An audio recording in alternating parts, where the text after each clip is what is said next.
Pink towers and giant dragons. Sounds like a scene from a fairy tale, but in this case, it's not. In the Sampran district sits one of Thailand's most unique temples.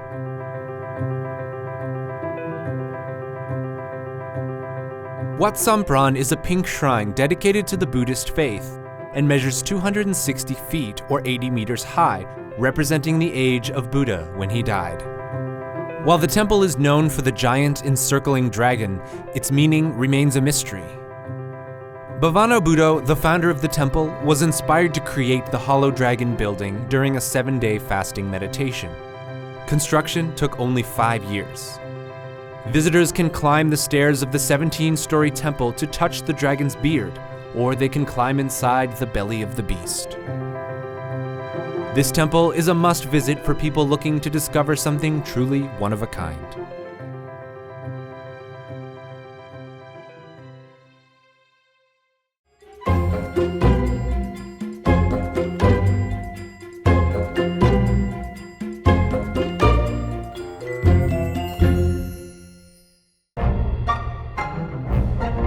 In London, Ontario, there lives a man whose basement is unlike anything you've ever seen. This is Robert Wardoff. Hi, my name is Robert Wardoff. Robert has been playing the same Dungeons & Dragons campaign for over 30 years. 35 years to be exact. I'm sorry. That's okay.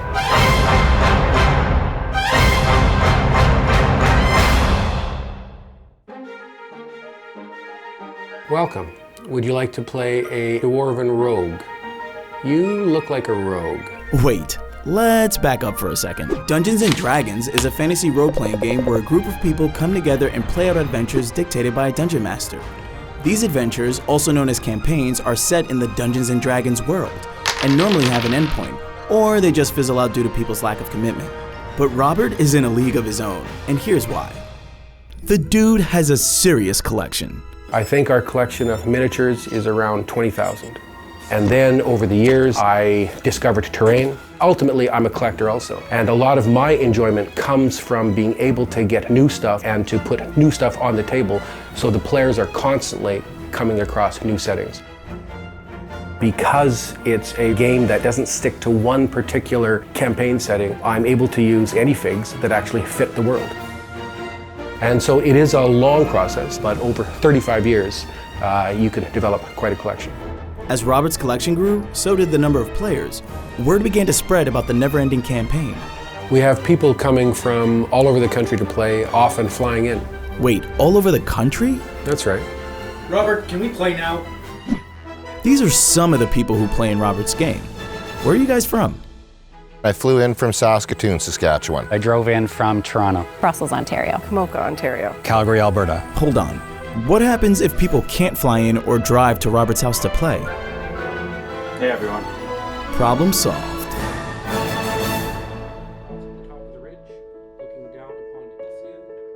The game has always been determined really through friendship. It's really been a way that I keep my friends together. I knew early on that if I was able to create a game that was good enough, and that means it had to be better than video games, it had to be better than any other game they could find, that they would keep coming, no matter where I was. And so that takes, again, imagination, and it takes change, and it takes having a system that is constantly dynamic, that is changing, that is growing, and that is constantly getting better.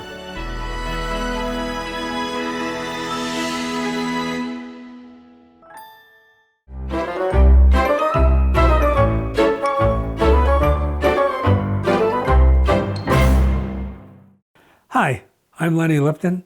This is my dog, Belle. Lenny Lipton is sitting in his living room, Puff, the magic dragon, reading something you've probably heard. lived by the sea and frolicked in the autumn mist in a land called Honolulu. Lenny wrote what has become the Stoner's anthem. I wrote Puff the Magic Dragon. When he was a 19-year-old college student. I was a freshman at Cornell. Belle, can you sit? Thank you, dear. Okay, I was reading a poem by Ogden Nash called Custard the Dragon. Soon after, he went to meet friends for dinner. As I was walking down the hill to the apartment, I was thinking about the poem I read, and I thought I'd try to write one too, about a dragon. He got to his friend's apartment and let himself in. I saw a typewriter on a kitchen table. And I typed, Puff the magic dragon lived by the sea and frolicked in the autumn mist in a land called Honolulu. And although I didn't find out about this for a couple of years, Peter Yarrow, who became the Peter of Peter, Paul, and Mary, was one of the guys who lived in the apartment. He saved the poem. I completely forgot about it. I even left it in the typewriter, and he set it to music. That's how the song got written, and it changed my life. But Lenny's story doesn't stop there. I've got something like 72 patents. I invented the way to project 3D movies you're likely to see if you go to the cinemas. He also invented those awkward glasses you have to wear to see them. This is Crystallize. This is the first commercial pair of 3D active electronic eyewear. And everyone from NASA to James Cameron has used them. NASA on Mars and Cameron underwater. Lenny's also a filmmaker. He's produced over 25 movies. It's a Lifetime Achievement Award. And he's written several books all about, well, film, and one autobiography. But I don't think it's of interest. My wife read one chapter and she said she didn't want to read it anymore. Okay, so a book about his life is not his magnum opus.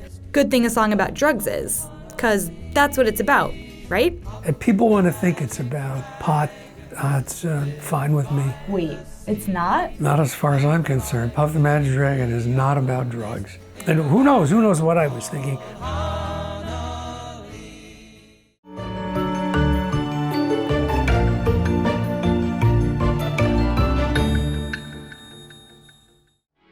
Dragon Spear is a tradition of pulling the hard mode into fine threads that resembles that of the dragon spear.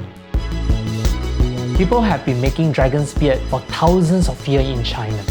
It was the favorite delicacy of the royalties. Many would say that we are the only authentic dragon spear maker here in Singapore.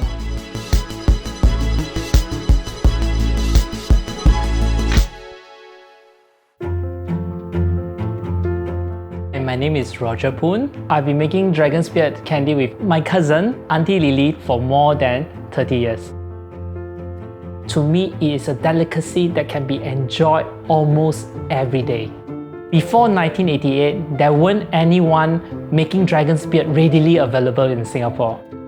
She is Singapore's first dragon beard candy lady. It's a craft she passed on to me, and therefore I am able to continue making this dragon beard readily available for one and all to savor here in Singapore. First, we have to cook the pure malt and ensure that it can harden into the shape of a donut. We have to use fresh peanuts, and then we have to crush it into fine bits of peanut crush. From then onwards, we will continue using our strength to pull and to pull and to pull into the shape of a number 8 until the threads of malt become even finer than any human's hair.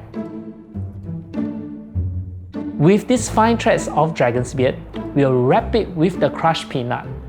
The dragon's beard candy that is freshly made will be soft and smooth. When it enters your mouth, it will melt immediately. Once I've mastered this craft, I give a millennium twist to this ancient recipe, where I add a special ingredient such that the dragon's beard becomes instantly crispy, and once you put it into your mouth, you are able to breathe out white smoke that many people call it the dragon's breath.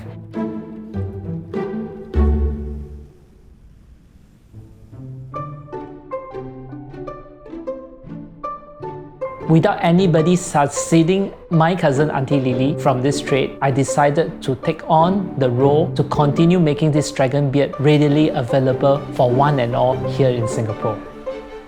I've loved to eat candies since I was young, and it has been a simple pleasure for me.